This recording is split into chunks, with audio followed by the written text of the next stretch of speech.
Значит, ситуация такая. Ситуация выправляется в положительную сторону. Динамика тоже положительная. Единственная у нас проблема – это по Первомайскому району. Мы на Первомайский район привлекли частную компанию, чтобы они именно помогли по завалу мусора.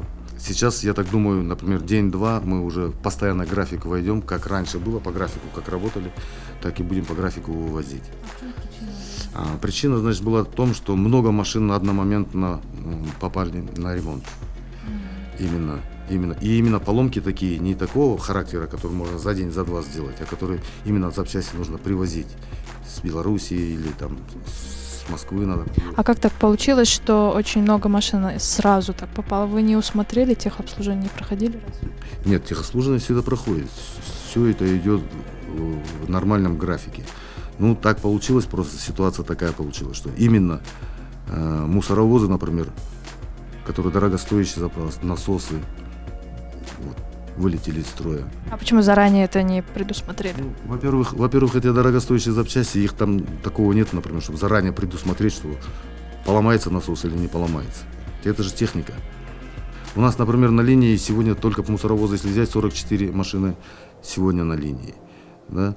Вот. В день примерно такое количество выходит. Например, если по районам взять, в каком-то районе 5 машин, в каком-то районе 3 машины, в каком-то районе 7 машин поломано. Мы варьируем, стараемся, чтобы перекрывать с одного района в другой, это все сделать. Ну, сейчас это дело времени. Сейчас как только мы сейчас запчасти получим, я так думаю, в ближайшее время мы уже получим.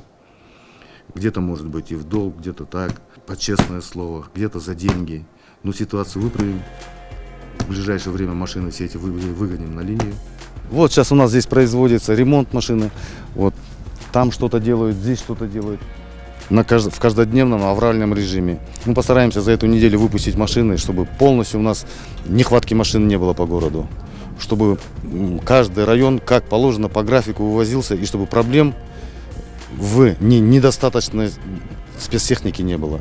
Я думаю, мы в ближайшее будущее уже этот вопрос мы снимем.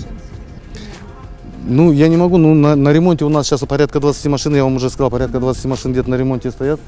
Здесь что-то ремонтируют, где-то запчасти еще ждут, где-то мы заказали запчасти надо откуда-то привезти. Ну, в принципе, ждем, в принципе, работаем. Вот,